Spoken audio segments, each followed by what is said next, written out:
नमस्कार दोस्तों, स्वागत है आपका देवशल्य फैक्ट्स में। दोस्तों, प्राचीन काल में शिवी नाम के बड़े ही परोपकारी और धर्मात्मा राजा थे। जो भी याचक उनके द्वार पर जाता था कभी खाली हाथ नहीं लौटता था। प्राणी मात्र के प्रति राजा शिवी का बड़ा स्नेह था, अतः उनके राज्य में हमेशा सुख, शांति और स्नेह का वातावरण बना रहता था। राजा शिवी हमेशा ईश्वर की भक्ति में लीन रहते थे। राजा शिवी की परोपकारशीलता और त्याग वृत्ति के चर्चे स्वर्गलोक तक प्रसिद्ध थे। देवताओं के मुख से राजा शिवी की इस प्रसिद्धि के बारे में सुनकर इंद्र और अग्नि को विश्वास नहीं हुआ, अतः उन्होंने राजा शिवी की परीक्षा करने की ठानी और एक युक्ति निकाली। अग्नि ने कबूतर का रूप धारण किया और इंद्र ने एक बाज का रूप धारण किया। दोनों उड़ते उड़ते राजा शिवी के राज्य में पहुंचे। उस समय राजा शिवी एक धार्मिक यज्ञ का अनुष्ठान कर रहे थे। कबूतर उड़ते उड़ते राजा शिवी की गोद में आ गिरा और मनुष्य की भाषा में बोला, राजन, मैं आपकी शरण में आया हूँ, मेरी रक्षा कीजिए। थोड़ी ही देर बाद कबूतर के पीछे पीछे बाज भी वहां आ पहुंचा और बोला, राजन, निसंदेह आप धर्मात्मा और परोपकारी राजा हैं, किंतु मैं भूख से व्याकुल होकर भोजन की तलाश में भटक रहा था। तभी संयोग से मुझे यह पक्षी मिला। आप इसे शरण दे रहे हैं, यह आप अधर्म कर रहे हैं। कृपा करके मुझे यह कबूतर दे दीजिए, यह मेरा भोजन है। इतने में कबूतर बोला, शरणार्थी की प्राण रक्षा करना आपका धर्म है, अतः आप इस बाज की बात कभी मत मानिए, यह दुष्ट बाज मुझे मार डालेगा। दोनों की बात सुनकर राजा शिवी बाज से बोले, हे बाज, यह कबूतर तुम्हारे भय से भयभीत होकर मेरी शरण में आया है, अतः यह मेरा शरणार्थी है। मैं अपनी शरण में आए शरणार्थी का त्याग कैसे कर सकता हूँ? जो मनुष्य भय, लोभ, ईर्ष्या, लज्जा या द्वेष से शरणागत की रक्षा नहीं करते या उसे त्याग देते हैं, सज्जन लोग उसकी निंदा करते हैं और उनको ब्रह्म हत्या के समान पाप लगता है। जैसे हमें अपने प्राण प्यारे हैं, वैसे ही सभी जीवों को अपने प्राण प्यारे हैं। समर्थ और बुद्धिमान मनुष्यों को चाहिए कि असमर्थ और मृत्यु भय से भयभीत जीवों की रक्षा करें। अतः हे बाज, मृत्यु के भय से भयभीत यह कबूतर मैं तुझे नहीं दे सकता, इसके बदले तुम जो चाहो खाने के लिए मांग सकते हो। तब बाज बोला, हे राजन, मैं भूख से पीड़ित हूँ। आप तो जानते ही हैं, भोजन से जीव उत्पन्न होता है और बढ़ता है। यदि मैं भूख से मरता हूँ तो मेरे बच्चे भी मर जाएंगे। आपके एक कबूतर को बचाने से कई जीवों के प्राण जाने की संभावना है।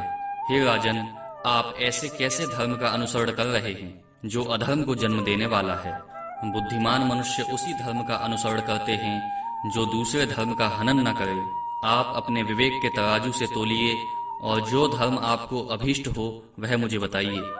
राजा शिवी बोले, हे बाज, भय से व्याकुल हुए शरणार्थी की रक्षा करने से बढ़कर कोई धर्म नहीं है। जो मनुष्य दया और करुणा से द्रवित होकर जीवों को अभयदान देता है, वह देह छूटने पर सभी प्रकार के भय से मुक्त हो जाता है। धन, वस्त्र, गाय और बड़े बड़े यज्ञों का फल यथा समय नष्ट हो जाता है, किंतु भयाकुल प्राणी को दिया अभयदान कभी नष्ट नहीं होता। अतः मैं अपने संपूर्ण राज्य और इस देह का त्याग कर सकता हूँ, परंतु इस भयाकुल पक्षी को नहीं छोड़ सकता। बाज बोला, हे राजन, प्रकृति के विधान के अनुसार कबूतर ही हमारा भोजन है, अतः आप इसे त्याग दीजिए। राजा बोला, हे बाज, मैं भी विधान के विपरीत नहीं जाता। शास्त्र कहता है, दया धर्म का मूल है, परोपकार पुण्य है और दूसरों को पीड़ा देना पाप है। अतएव तुम जो चाहो सो दे सकता हूँ, परंतु ये कबूतर नहीं दे सकता।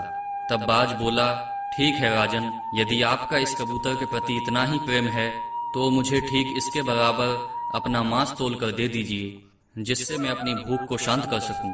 मुझे इससे अधिक और कुछ नहीं चाहिए। प्रसन्न होते हुए राजा शिवी बोले, हे बाज, तुम जितना चाहो उतना मांस में देने को तैयार हूँ। यदि यह क्षणभंगुर देह धर्म के काम न आ सके तो इसका होना व्यर्थ है। यह कहकर राजा ने तराजू मंगवाया और उसके एक पलड़े में कबूतर को बिठा दिया और दूसरे पलड़े में वह मांस काट कर रखने लगे, लेकिन कबूतर का पलड़ा जहां का तहां ही रहा। तब अंत में राजा शिवी स्वयं पलड़े में बैठ गए और बोले, हे बाज, ये लो, मैं तुम्हारा भोजन तुम्हारे सामने बैठा हूँ। इतने में आकाश से पुष्प वर्षा होने लगी, मृदंग बजने लगे। स्वयं भगवान अपने भक्त के इस अपूर्व त्याग को देखकर प्रसन्न हो रहे थे। यह देखकर राजा शिवी आश्चर्य से सोचने लगे कि इस सब का क्या कारण हो सकता है। इतने में वह दोनों पक्षी अंतर्ध्यान हो गए और अपने असली रूप में प्रकट हो गए। इंद्र ने कहा, हे राजन, आपके जैसा धर्मपरायण और त्यागी मैंने कभी नहीं देखा। मैं इंद्र हूँ जो बाज बना था, और ये अग्नि है जो कबूतर बना था। हम दोनों तुम्हारे त्याग की परीक्षा लेने आए थे। हे राजन, ऐसे मनुष्य बिरले ही होते हैं जो दूसरों के उपकार के लिए अपने प्राणों का भी मोह नहीं करते। ऐसा मनुष्य उस लोक को जाता है जहां से फिर कभी लौटना नहीं पड़ता। अपना पेट पालने के लिए तो पशु भी जीते हैं, किंतु अभिनंदनीय वही मनुष्य हैं जो दूसरों के हित के लिए जीते हैं। इतना कहकर इंद्रदेव और अग्निदेव स्वर्गलोक को चले गए।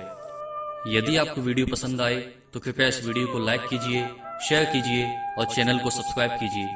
देवशल्य फैक्ट्स में आप ऐसे वीडियो देखते रहेंगे। धन्यवाद।